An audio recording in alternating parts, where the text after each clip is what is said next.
Fala, prevencionista, tudo bem? Hoje estamos aqui com a fera, o grande Odilon. E aí, beleza? Tudo bom? Joia.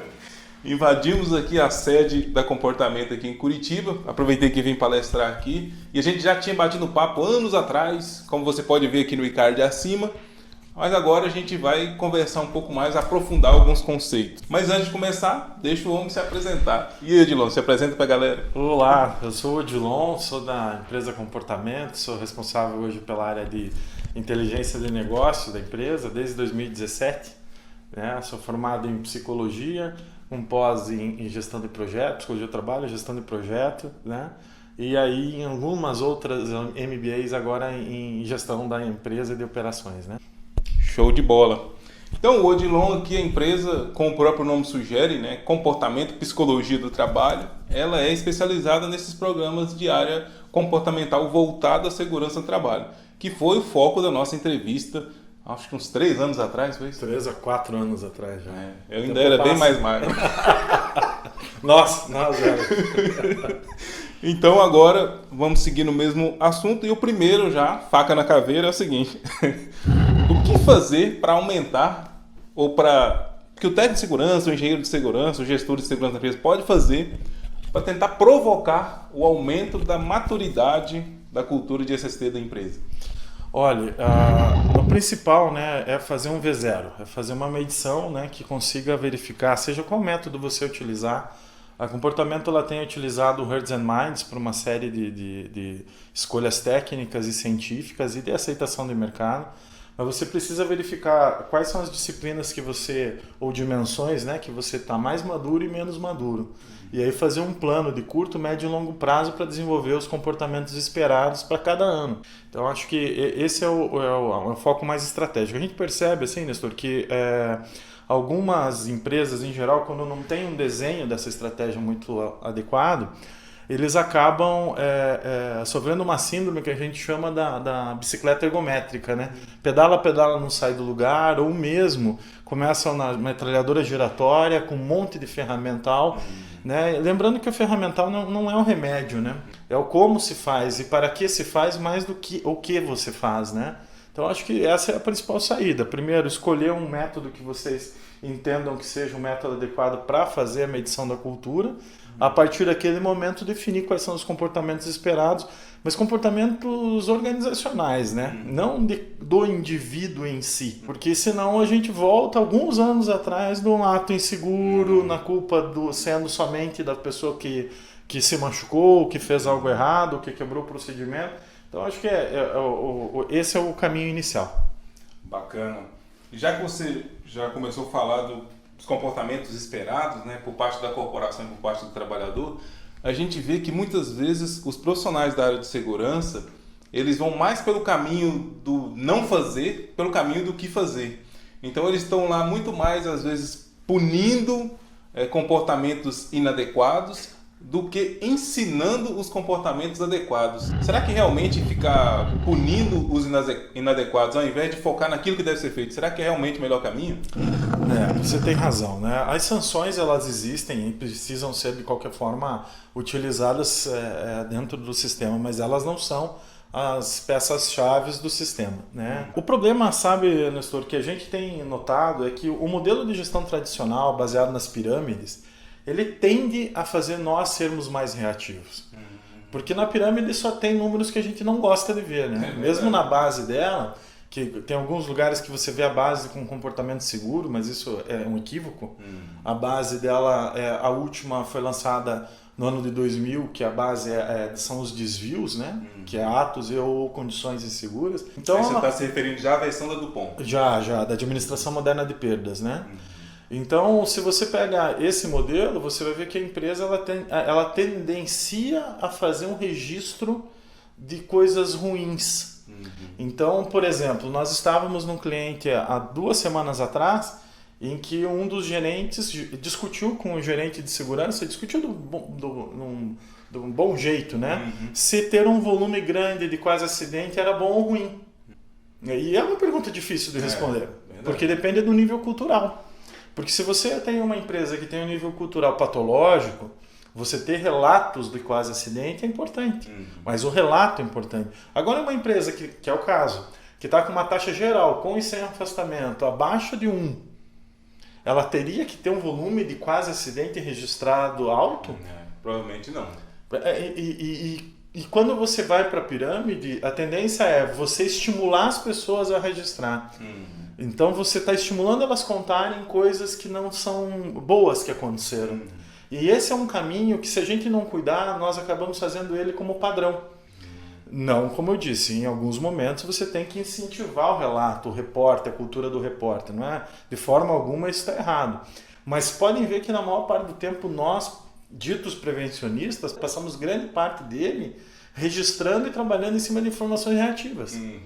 Então a gente acaba afastando as pessoas. A gente não é como a gente escuta muito, nós somos um mensageiro de coisas ruins normalmente, né? Dificilmente um diretor de uma empresa, um gerente geral, quando recebe uma ligação de um profissional nosso da área de segurança, ele olha aquilo e fala, nossa, ele vai me ligar para me reconhecer.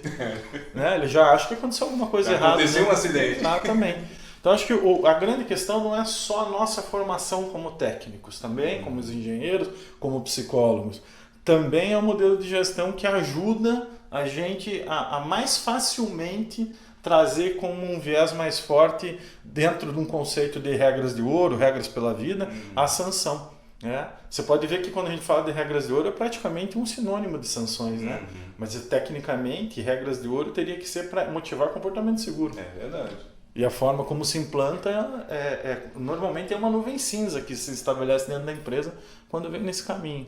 Acho que tem uma mistura da formação nossa com o modelo de gestão tradicional, né? Que infelizmente hoje nos motiva a sermos mais reativos do ponto de vista da nossa atuação.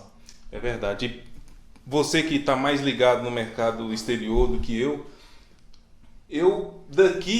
tenho a impressão, e vai ser até um momento bom que você vai poder esclarecer se isso é verdade ou não, que aqui no Brasil a gente é muito focado só em leis, legislação, o que a lei manda, etc. E a gente acaba não focando muitas vezes nas questões comportamentais.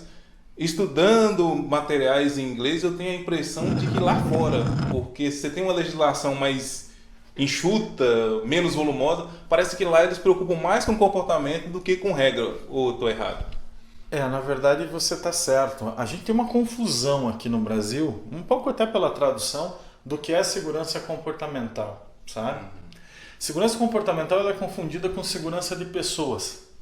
Como se você fizesse atuação em segurança comportamental para diminuir o acidente envolvendo gente. Mas isso não deveria ser um entendimento. A segurança comportamental, diferente um pouco, ela trabalha no comportamento da organização, no comportamento do indivíduo, no comportamento do grupo. E esse indivíduo pode ser o líder ou o liderado. E também como o grupo se comporta. Então, por exemplo, hoje no mercado tem uma definição clara, eu acho que é um pouco didática, ao meu ver, da diferença entre segurança de processo e segurança de pessoas. A segurança comportamental, ela ativa um comportamento na organização para cuidar do processo, para cuidar das pessoas. Então, lá fora, o que a gente vê são os estudos de confiabilidade humana e operacional, aí, né, capitaneados pelo Honegel, capitaneados pelo Royal, que trazem esses conceitos de uma forma um pouquinho mais fácil, né? Então, é verdade, eu vejo porque a gente escuta os comentários, né? Até nós estávamos conversando antes aqui de começar a gravar, da preocupação de algumas pessoas no Brasil pelas revisões, pelos cancelamentos e tudo mais. Realmente lá fora mexe menos, porque você precisa fazer porque precisa fazer, né? Não importa se está escrito ou não está escrito, né? Eu vejo uma diferença nas NRs, por exemplo, de alguns países que são muito interessantes. Aqui no Brasil, você tem uma NR que falou como. O detalhe, você ignora a cultura da companhia. Se a cultura ela é mais madura, se ela é menos madura, você ignora ela e faz todas as empresas terem os mesmos padrões de segurança. E isso, ao meu ver, ela infantiliza muitas empresas maduras. E algumas que estão tentando crescer acabam também sendo seguradas porque você tem que fazer algo muito além do necessário, o que impacta na competitividade até da tua empresa. Agora, lógico, tem as empresas que não têm o básico.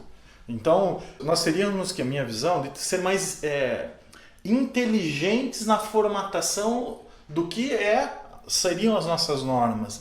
E fazer normas mais para processos e menos para atividades. Né? Eu acho que é nesse sentido que eu vejo essa grande diferença aí. E é verdade, e ela é grande. Por exemplo, eu tenho um colega no Rio de Janeiro, o nome dele é Victor Costa, já apareceu por aqui também. Ele falou o seguinte: Nestor, eu já diminuí taxa de acidentes desobedecendo a NR. Porque às vezes acontece justamente isso, a NR ela acaba... Não que a gente está falando que isso para todas as empresas, nada disso, mas em alguns casos a NR acaba infantilizando a empresa. Puxando o freio de mão, a empresa fica até limitada no que ela pode se fazer no tocante à segurança, porque a legislação assim determina.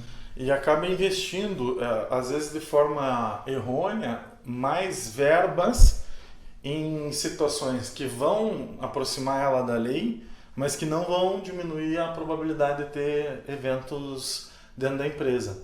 Vejo que quando a gente fala de infantilização, né, uma das infantilizações, mas aí organizacionais que a gente nota, é você ficar preocupado com a severidade da lesão e não com o potencial de gravidade.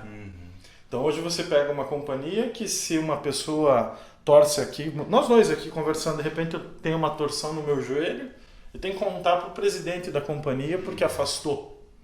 Mas qual que é o potencial dessa lesão, não só para mim, mas para o negócio?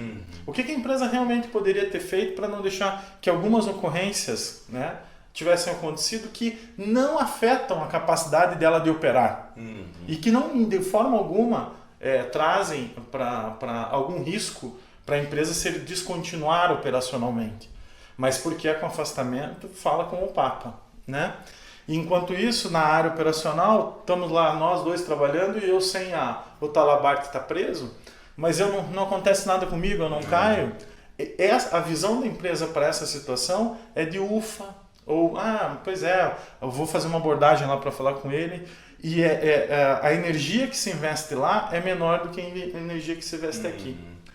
Então eu acho que isso é um convite para a gente repensar. Hoje em dia tem alguns estudiosos que têm trazido, Andrew Hopkins, por exemplo, alguns questionamentos que vão mais ou menos na linha assim. Há um tempo atrás você tinha uma visão baseada no sistema tradicional que uma empresa aérea que extravia muita mala tem maior chance de derrubar um avião. Como se o extravio de mala demonstrasse talvez a incompetência dela nas atividades de operação e manutenção. E hoje a gente sabe que não é assim. Né?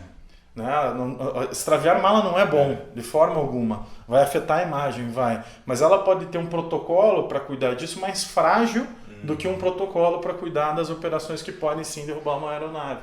Então acho que esse nível de razão está vindo de uma forma mais forte para as organizações. A área de segurança ela tende a ser muito romântica em alguns momentos. É verdade. Eu acho que essa racionalização do trabalho faz uma diferença danada. A gente falou aqui da questão da punição. Como o profissional de segurança, o engenheiro de segurança, qualquer profissional que estiver lidando com as questões de segurança, até mesmo o meu que participa, como ele pode fazer para evitar de ficar dando advertência, punindo o trabalhador por não uso de EPI? Existe alguma saída à punição? O ser humano aprende por dois caminhos, né? A aprendizagem natural e a aprendizagem induzida, né? A aprendizagem natural é aquela que eu me baseio no exemplo que eu vejo em área. Então, quanto mais eu reconheço as pessoas que têm os comportamentos esperados, né? Que usam, que utilizam os EPIs, que seguem as regras, que participam genuinamente dos programas de segurança, menor vai ser a probabilidade de você aplicar punições. Então, as equipes nossas, elas precisam estar com holofotes, radares e holofotes, na verdade, né? Captando quem são essas pessoas que a gente identifica como um grande padrão. E não só isso, o sistema também tem que valorizar de gestão, carreira, sucessão. Tem uma série de situações que você pode intervir aí, para que essas pessoas que têm os valores pessoais alinhados com os valores organizacionais consigam ser reconhecidas pela companhia. A probabilidade é diminuir muito a necessidade de você punir ou mesmo sancionar. Sempre valorizar aquilo que está dando certo. Exatamente. Agora, veja, se caso também seja necessário a companhia aplicar, o líder, né, não a nós da área de segurança, a não ser que a gente vai ter que fazer a aplicação em um colega nosso de trabalho. É assim, né? Todos os locais têm regras, né? E se as regras estão bem claras, se você não tem um dilema importante para não compreender quais são as regras, de fato, não sobra muita escolha para o líder em relação ao seu liderado. Mas aí se a gente fosse falar na questão de hierarquia de medidas, punição talvez estaria lá para o final, não é verdade ou não? É que assim, tecnicamente, Nestor, tem uma diferença entre punir e sancionar. Punir para nós na psicologia é um processo a sanção é um processo administrativo e a punição é um processo psicológico. E nem sempre... Qual seria a diferença prática entre sanção e punição? Toda vez que a gente sente frustração, decepção, a gente está passando por um processo chamado punição. E nem sempre você precisa de um documento ou uma fala de alguém para sentir isso. Certo. Então a sanção é um processo administrativo que faz com que um lado conte para o outro, né, que o comportamento que ele teve é indesejado dentro daquele grupo social. Tá? Seja documento, seja fala, seja o que for no trabalho, seja a própria suspensão, a demissão ou qualquer forma. Então, na verdade, nós, seres humanos, todo dia passamos por punições e reforços. Então, não é algo que a gente tem que pensar assim, a punição não é educativa. Não, ela não ela é educativa, mas ela não prospera sozinha. Então, toda vez que a gente se sente frustrado e logo depois a gente começa a ter comportamentos que são alinhados com os valores daquele grupo e o grupo reconhece e eu sinto satisfação, prazer ou mesmo alívio, eu estou passando pelo reforço. Então, a diferença entre punição e sanção é essa. E é sinônimo e é muito equivalente, paralelo à ideia de reforço e reconhecimento. Reconhecimento também é processo administrativo, reforço é psicológico. Nem sempre quando você está fazendo um reconhecimento, trazendo alguém para público, você está reforçando o comportamento. Porque ele pode, naquele momento, não se sentir nem um minuto de satisfação e nem prazer com aquela situação. Então, já que a gente falou de reforçamento positivo, como um profissional técnico de segurança, engenheiro de segurança, poderia, assim, de forma ativa, reforçar um comportamento seguro do trabalhador? Seria dar um copo com água, dar um tapinha nas costas, dar um ingresso para o cinema? Seria mais ou menos o quê? Veja, nós temos 5 níveis de cultura, né? Então, a ideia é você sempre trabalhar com um protocolo adequado à cultura que você quer chegar.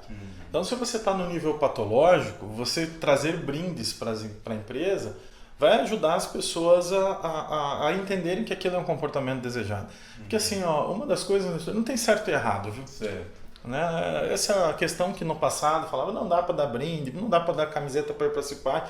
Mas vamos imaginar uma empresa que nunca fez CIPAT, que não tinha CIPA, que não se incomodava com isso, que achava que o acidente faz parte do trabalho, né? De repente você começa a promover alguns eventos, eu não estou falando de dinheiro, estou dizendo de inteligência em tornar um objeto algum significado. Né? Tem empresas que dão um carro por mês e a gente vê que são ineficientes nesse processo. Tem outras empresas que com brindes bem pensados, que conseguem gerar significado para a área, faz uma diferença danada. Então, o estágio 1, para ir para o estágio 2, você tem que começar a empresa a entregar algo genuíno que mostre para a pessoa que aquele novo comportamento que ela está tendo é o esperado. É lógico, quando você vem para estágios proativo ou mesmo generativo, esse é um tipo de reforço que não tende a não ter a mesma eficiência, ele vai perdendo eficiência, o brinde. Aí você já vem em níveis que você tem que negociar com o RH. Como que eu vou fazer seleções, recrutamento, seleções, plano de carreira, avaliação de desempenho, onde o comportamento seguro dele impacte fortemente na carreira dele. E o estágio final é quando você não fala de segurança, né?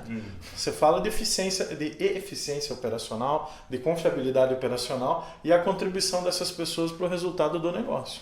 E você falou tudo. Dinheiro não é tudo nessa hora, né? Não. Estou lendo um livro que é muito interessante, que ele fala, acho que 1005 formas de você recompensar o trabalhador. E lá você tem inúmeras possibilidades de você recompensar, mas aí, igual você falou, vai depender também do nível de maturidade que a empresa está. Exato. Eu costumo sempre falar para os clientes, para a nossa equipe aqui, não tem certo e errado nisso. Tem o que você pode. E acho que assim, uma das coisas que eu tenho aprendido muito, que a inovação e a criatividade nesse momento, mas mais do que isso, na verdade, a proximidade sua com os seus colaboradores ajuda você identificar realmente o que eles precisam e o que vai mexer, tanto no coração deles quanto na mente. Esse é um segredo também que não deveria ser segredo. Não adianta trazer por um nível de emoção muito exacerbada que daqui uma semana ou amanhã já não vai ter mais esse cenário para ele viver.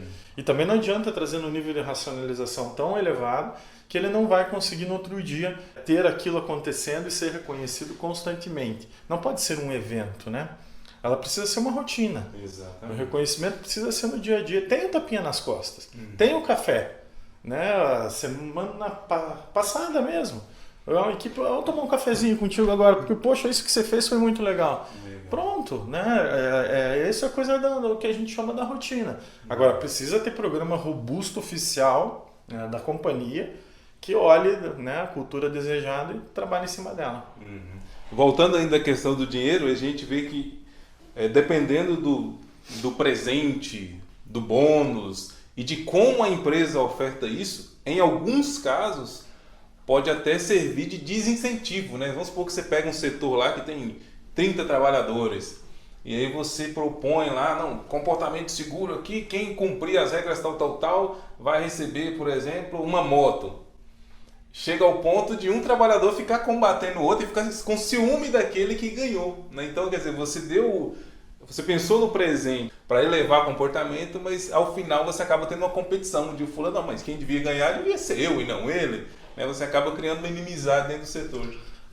Esses são erros estratégicos e que você tem razão, verdadeiramente acontecem. Na verdade, era para ser um programa de reconhecimento que foi de reconhecimento para um e de punição para alguns. Né?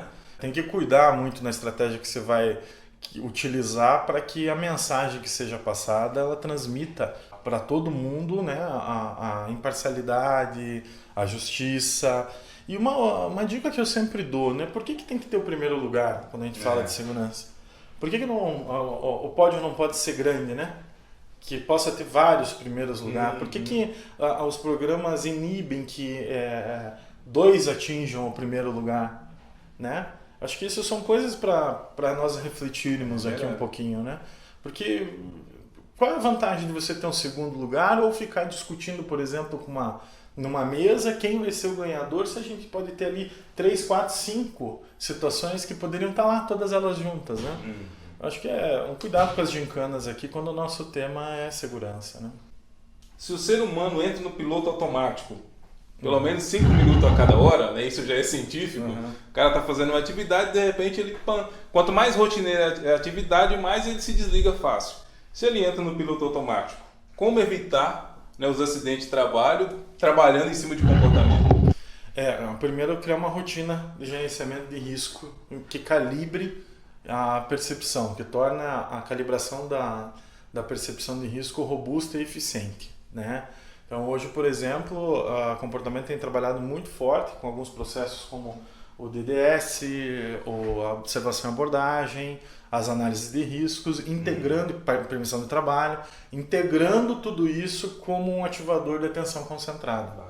Então isso não pode ser entendido como uma atividade de segurança, né? Isso tem que ser uma atividade de operação, de manutenção, fazer parte do planejamento para que calibre a percepção antes mesmo.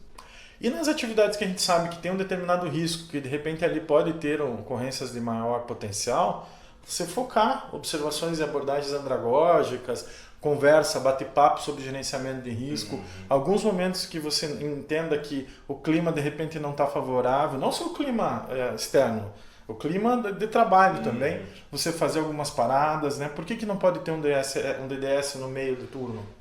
Por que não pode ter ao final para discutir como é que foi a atividade? Então acho que nesse formato tem dado muito certo. Tem casos de operação que todos os procedimentos são revisados via DDS. Então eles discutem qual é a melhor forma de fazer aquilo. E aí, porque a manutenção é um pouquinho diferente, né? Muda muito todo dia. Mas a operação não, ela se torna muito repetitiva. Então, poxa, se você tem uma conversa sobre a melhor forma de se realizar algo, que é pela BNT o conceito de procedimento, tudo isso ajuda a percepção ficar calibrada. Agora, a gente sabe que ela tende a faltar com a calibração, ela tende a ser ineficiente em alguns momentos. Então, por isso que a abordagem em campo quebra paisagens e reconstrói um cenário seguro, né? Bacana. Você falou de indicadores. Quais são os queridinhos do comportamento, digamos assim? O principal é o índice de comportamento seguro, né? Que ele sai do nosso processo de observação e abordagem comportamental e que ele combate, do ponto de vista técnico, né, diretamente a taxa de frequência. Ou seja, quanto maior for o teu índice de comportamento seguro, menor tem que ser a tua taxa. Se esses números não estiverem abrindo a boca do jacaré, como a gente fala, né, você está com um problema na medição do índice de comportamento seguro. E o maior problema da medição é que a maior parte das empresas só mede a parte observável do comportamento, não a não observável. E aí você pode cair em algumas ciladas, como chegar numa frente de trabalho, por exemplo, e não observar nenhum desvio e falar assim, ó, aqui não vi nada, né, vou para outra. E ali você está perdendo uma grande chance, de repente, de entender que as pessoas podem estar tendo aqueles atos só por controle e obediência, e que da tua ausência eles vão quebrar protocolo, e de repente ali mesmo se machuca, daí você deu um índice de comportamento seguro alto e a taxa de frequência ficou alta também, o que não é algo que deveria acontecer. Esses são os indicadores nossos, né, o principal que a gente chama proativo, de resultado proativo. É do tipo de resultado e da natureza proativa. Nós temos alguns indicadores de tendências que ajudam a medir se o comportamento seguro está aumentando ou não dentro da companhia. Porque é fato, né? Como é que você vê se um programa de cultura de segurança está dando certo? Se o número do comportamento esperado está aumentando ou o número do comportamento não esperado. Não tem essa é uma métrica conhecida. Mas a gente sabe que segurança não nasce com a gente, já dizia Scott Geller, né? A gente sabe que a gente não foi educado na escola até os nossos 10, 12 anos ali para ter comportamentos seguros mesmo nas atividades. Então, a gente sabe que precisa reeducar. Então você tem que escolher o que a gente chama de processos essenciais dentro da tua empresa e medir a qualidade que esses processos estão educando, ou melhor, reeducando. Estabelece critérios baseados na andragogia e meça a qualidade dos processos que deveriam ensinar. Porque se esses processos não estão reeducando, não importa você tê-lo, mas o que vai acontecer é que normalmente o teu resultado só vai vir por controle e obediência. E eu não queria dizer aqui só dos treinamentos, que hoje a gente já tem como medir qualidade, não é a avaliaçãozinha no final lá, né? Medir a qualidade dele, DSS, observação e abordagem, investigação, mas também permissão de trabalho, análise de risco, reuniões em geral, regras de ouro, regras pela vida ou política de consequência.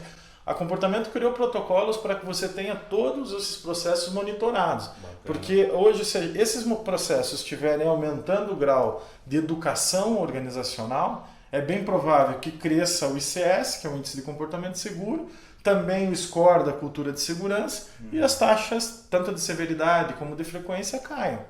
Então hoje esse é o jogo que nós temos trabalhado aí no mercado. Bacana, é um jogo que vale a pena ser jogado, desse jeito aí. Dá um trabalho inicial porque não é uma prática habitual, né? A gente, quando os clientes nossos pedem propostas aqui para nós, aí eles olham queremos melhorar nosso sistema de política de consequência, DDS. E aí eles olham na proposta, tem lá, né, vai lá, 1/3 das horas no P do projeto, né? Estabelecer critério de excelência, revisar procedimento, antes de treinar. E no fundo eles só queriam treinamento. A gente mostra para eles, não adianta só treinar se você não for depois fazer o PDCA desse processo. Se não houver mudança cultural... E aí não potencializa processo preventivo ou qualquer processo de segurança só em sala de aula.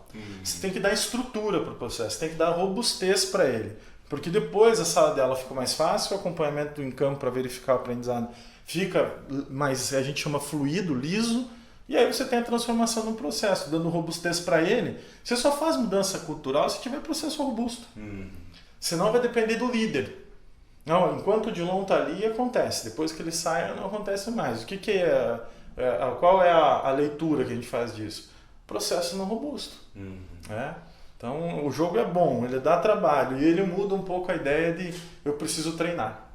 Bom, indo para a reta final agora da entrevista, a hora do Odilon aqui abriu o coração, né? Ele falou tanta coisa bacana aí da área de segurança, e é bom que nesse bate-papo a gente consegue estender um pouco a nossa visão. Segurança do trabalho no Brasil é muito técnico de segurança e engenheiro, né? A gente vê que tem outros profissionais que conseguem jogar bem no time, né? Como o psicólogo do trabalho aqui o Odilon acabou mostrando. Odilon, abre o coração aí, fala um pouco da comportamento, vende o peixe aí, né? Apresenta a sua empresa aí pra galera.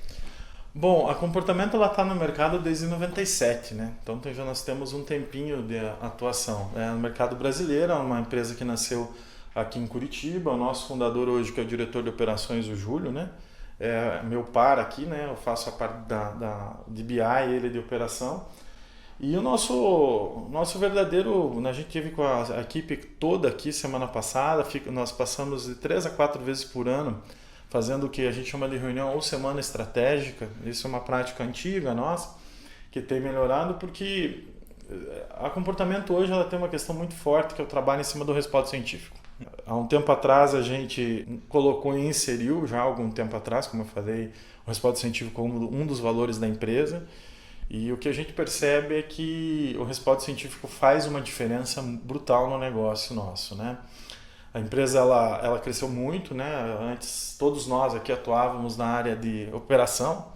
Eu, por exemplo, até 2017. Hoje um ou outro projeto ainda em campo, mas cuidando da gestão da empresa. Uma empresa com um porte já bastante grande do ponto de vista até mesmo de faturamento.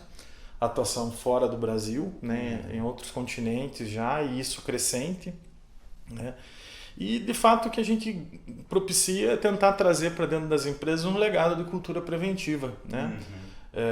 Nossos valores eles são muito fortes. Aqui é uma questão que a gente tende sempre a trabalhar com a própria equipe, discutir. Tivemos pesquisas de cuidado interna, lançamos esse ano uma pesquisa que fala sobre, né, vários itens enfocando na qualidade de vida nossa, como consultores aqui. Legal. Às vezes a gente quer vender muito isso para fora, mas a nossa vida também é uma vida que desgasta bem, né? Eu sempre digo que consultor não é uma profissão, é um estilo de vida, né? E essa é o comportamento, né? Cada vez mais fazendo os diagnósticos bastante precisos, em termos de cultura, de clima, de segurança, cultura de segurança. Hoje tem uma atividade que as empresas estão gostando bastante, que é o mapeamento do perfil do líder, ou da liderança como um todo, que mostra as potenciais gaps que cada líder tem ou a liderança tem, né? Também com base na regra do Hearts and Minds. Eu acho que isso tem crescido bastante. E a novidade nossa aí é o app, chamado Meu Comportamento, que é uma forma de gestão 4.0, onde você automaticamente já sabe qual é o índice de comportamento seguro daquela operação, daquela gerência, daquela área, sabe qual é a área mais vulnerável, menos vulnerável, os ativadores dos comportamentos de risco. Então a parte não observável também, onde alimenta a DDS, alimenta os treinamentos, integrações, que é a menina dos olhos aí que a gente tem trabalhado fortemente para colocar no mercado. Bacana. Para encerrar, a gente falou de muita coisa que certamente muitos colegas estão ouvindo aí. Nossa, mas como é que eu tenho acesso a um conhecimento como esse? Como é que eu posso dizer hoje? Já te falei antes, você tem que escrever um livro. Mas enquanto você não escreve um livro, o que o profissional de segurança pode estudar para conseguir entender mais a segurança comportamental a esse nível? A gente tem no Brasil hoje só um livro que é bem robusto sobre segurança comportamental, aquele que tem os tomates, eu esqueci o nome do livro agora, tem os tomatinhos, vou colocar ele aqui no banner aqui.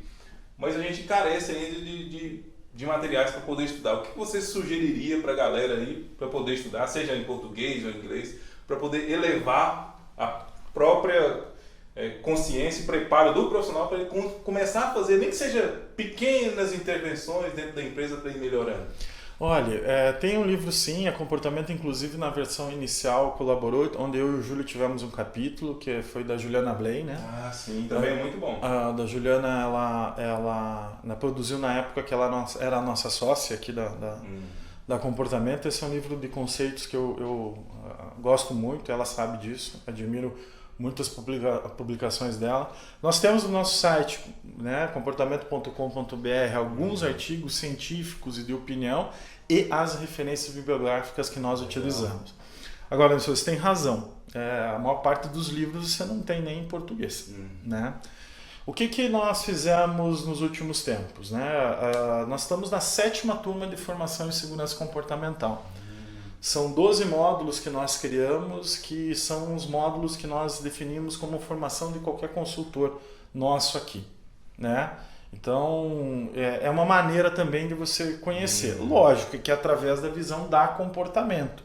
Pode restringir a outras formas de atuar, como qualquer escola, né? A escola está baseada na nossa missão, nossos valores, enfim, pode ser que alguma outra situação.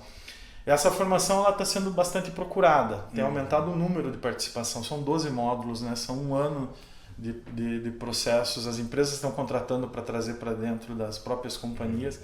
E assim, a maior parte do tempo aqui a gente teve que ser autodidata. Isso é uma grande questão que a gente conversa com a equipe, né? Que você não vai achar muitas respostas, porque o Brasil ainda está melhorando, ainda não ser um país que investe tanto em pesquisas, né? E isso nos torna muito dependentes das publicações feitas principalmente pelos Estados Unidos e pela Europa, né? Mas eu vejo que esses são os caminhos: leitura de artigos, leitura de livros, uma formação. Eu acho que tudo isso ajuda, né? E uma principal é pé no chão, porque eu me preocupa muito uma fala que eu escuto há anos, que é assim: existe a parte técnica em segurança e também tem a comportamental, como se a comportamental não fosse técnica. A comportamental ela é técnica, ela tem método, ela tem que ter método, tem metodologia, né? Estudo do método. Então, basear-se no respaldo científico faz você ter uma atuação diferenciada. E hoje o mercado está procurando tanto as empresas diretamente contratando profissionais que têm essa expertise, como as consultorias também, né? Nós estamos hoje com um volume de concorrências bem interessante, concorrentes da comportamento que, na maior parte do tempo, né, desde que tenha respaldo científico e saiba, né, o que está fazendo, para não sujar o conceito de atuação da segurança comportamental, são super bem-vindas porque provocam sempre um desenvolvimento maior de cada um de nós e das companhias em geral. Bacana. A melhor forma de encontrar vocês é? Comportamento.com.br. Ali você tem o nosso e-mail, né, você consegue acessar. Nós estamos nas redes sociais, né? Facebook, LinkedIn e no YouTube com os nossos vídeos. Agora vem uma remessa grande de vídeo, né, que nós fizemos no formato um pouquinho diferente, um bate-papo também, mais ou menos assim, entre eu e o Júlio, né? O Júlio como fundador e eu ali entrando em 2002 na companhia aqui. Legal. Show de bola. Aproveito para agradecer você por ter me recebido aqui. É isso, valeu. E você aí, se gostou, já sabe, né? Curte, se inscreva em nosso canal. Se gostou mesmo, mas gostou mesmo, compartilha com algum colega. Vai que seu colega gosta também. A gente se vê. Falou!